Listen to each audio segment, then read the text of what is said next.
கோவில்பட்டியில் முதலமைச்சர் விஜய்க்கு எதிராக உயர்ந்த குரல். கேவலமான ஒரு முதலமைச்சரை தமிழகம் மட்டுமல்ல இந்திய வரலாறே பெற்றது கிடையாது. கோட்டை மேலிடத்தை அதிர வைத்த அந்த ஒற்றை வீடியோ.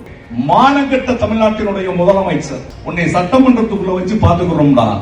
அதிகாலை 5:30 மணிக்கு எம்எல்ஏ வீட்டின் கேட்டை திறந்து அதிரடியாய் உள்ளே பாய்ந்த காக்கிப்படை. தூத்துக்குடி எம்பி கனிமொழி முதல் மாஜி மந்திரிகள் வரை அடுத்தடுத்து பறந்த பரபரப்பான போன் கால்கள். சபாநாயகர் பர்மிஷன் எங்க? வண்டியில ஏறுறதுக்கு முன்னாடி எம்எல்ஏ நடத்தின கெத்தான வாக்குவாதம்.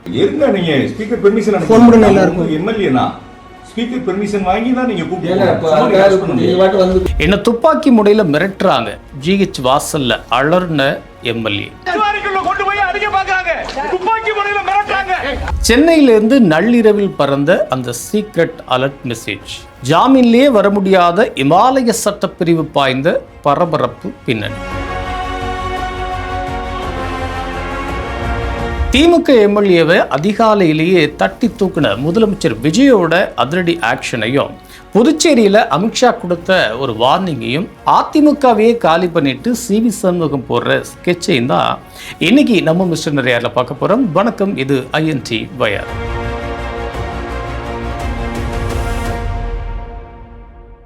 தமிழ்நாட்டோட ஆளுங்கட்சியான தாவேக்காவையும் முதலமைச்சர் விஜயையும் வம்புக்கு இழுத்தா எவ்வளவு கொடூரமான விளைவுகள்லாம் நடக்கும் அப்படின்னு காட்டிட்டு இருக்காங்க இப்போ தமிழ்நாடு போலீஸ்.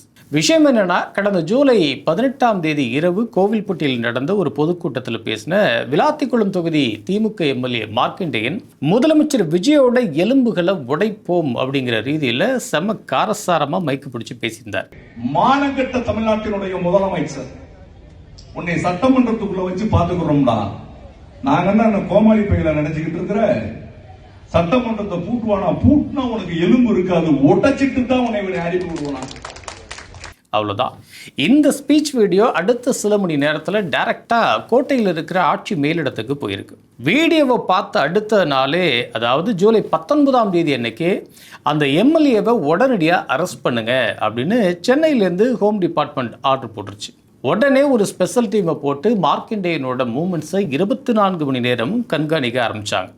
அடுத்த நாள், அதாவது ஜூலை 20ஆம் தேதி காலையில் 5:30 மணிக்கெல்லாம் விளாத்திக்குளத்தில் இருக்கிற மார்க்கண்டேயனோட வீட்டு வாசலில் போய் நின்றுச்சு அந்த காக்கிப்படை.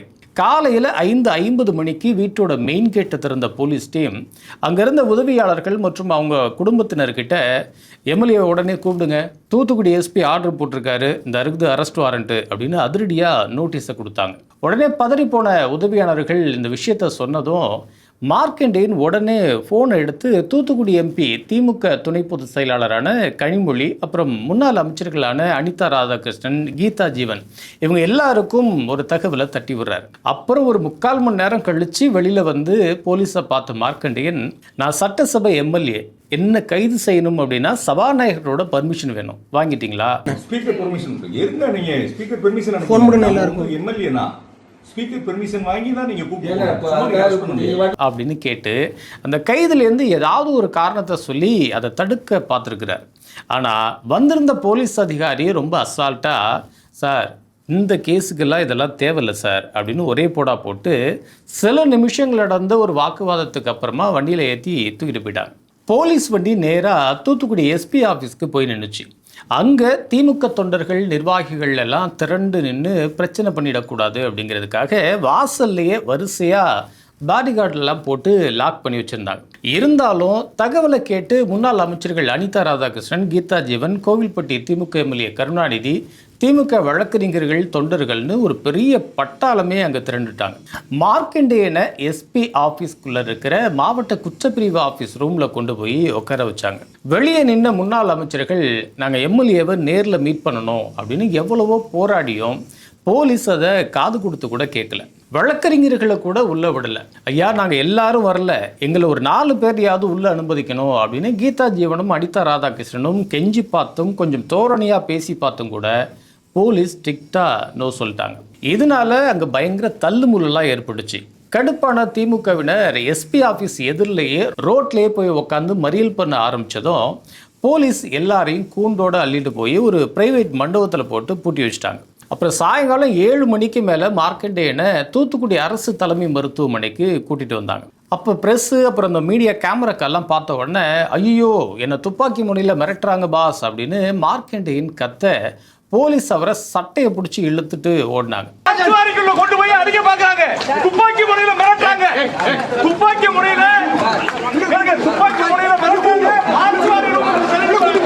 மெடிக்கல் டெஸ்ட் முடிஞ்சதும் மாஜிஸ்ட்ரேட் வீட்டுக்கு அவரை ஆஜர்படுத்த கொண்டு போனப்போ தான் ஒரு மாஸ்டர் பிளான் நடந்திருக்கு.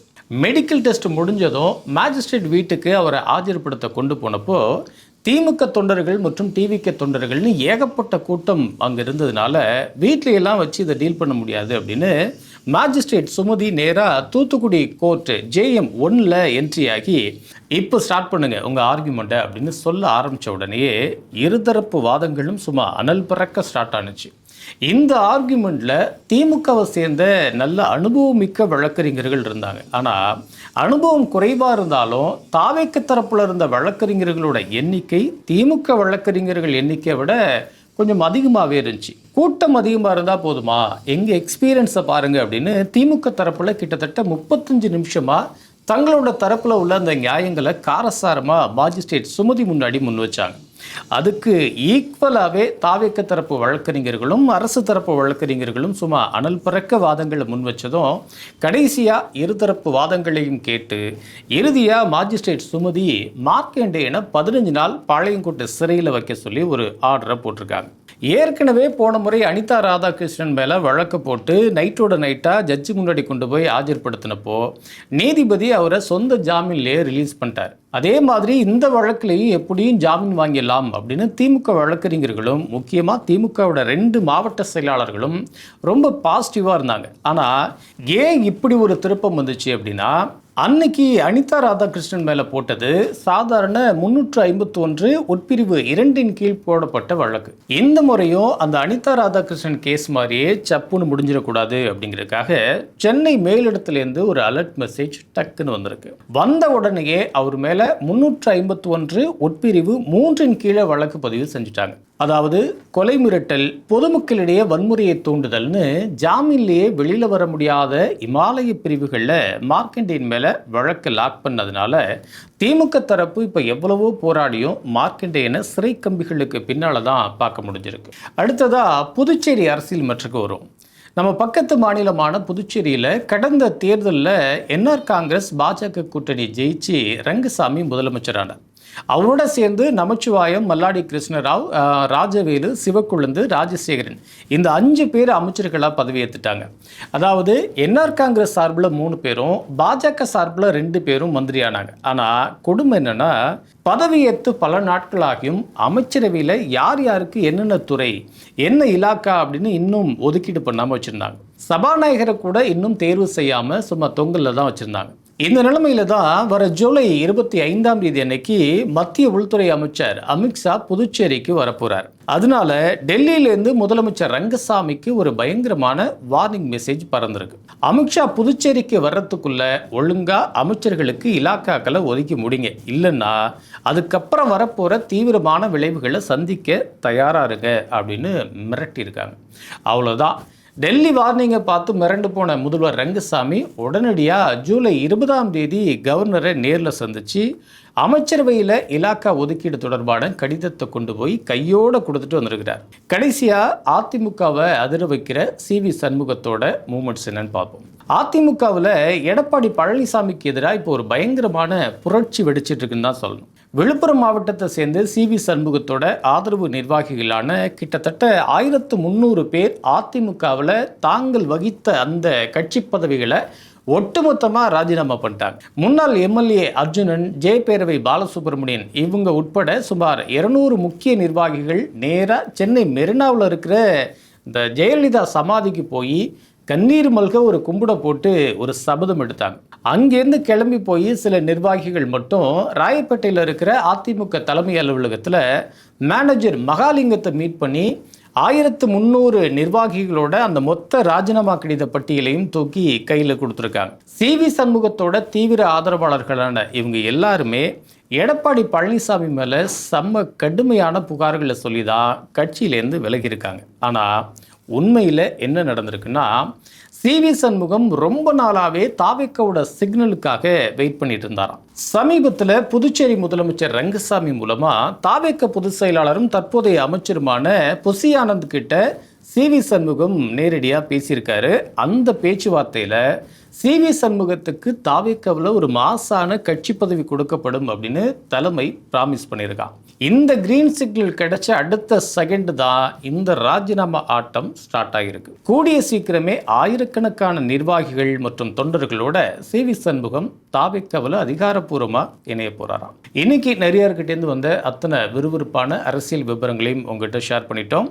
முதலமைச்சர் விஜயை விமர்சித்ததுக்காக திமுக எம்எல்ஏ மார்க்கண்டேயனை அதிகாலையிலேயே தூக்கி ஜாமீன்லேயே வர முடியாத பிரிவில் சிறையில் அடைச்ச முதலமைச்சரோட இந்த அதிரடி நடவடிக்கை நியாயமானதா இல்லை அதிகார துஷ்பிரயோகமா? புதுச்சேரியில் மத்திய அமைச்சர் அமித்ஷாவோட மிரட்டலுக்கு பயந்து உடனடியாக இலாக்காக்களை ஒதுக்கிய முதல்வர் ரங்கசாமியோட இந்த செயல்பாடு அந்த மாநில அரசியலில் என்ன மாதிரியான ஒரு மாற்றத்தை கொண்டு வரும்? அதிமுகவிலிருந்து 1300 நிர்வாகிகளோட விலகி தாவேக்காவில் இணைய போகிற சிவி சண்முகத்தோட இந்த மூமெண்ட் எடப்பாடி பழனிசாமியோட அதிமுகவுக்கு எந்த அளவுக்கு ஒரு பின்னடைவை ஏற்படுத்தும் அப்படின்னு கீழே இருக்கிற கமெண்ட் பாக்ஸில் உடனே உங்களோட பதிலை தட்டி விடுங்க.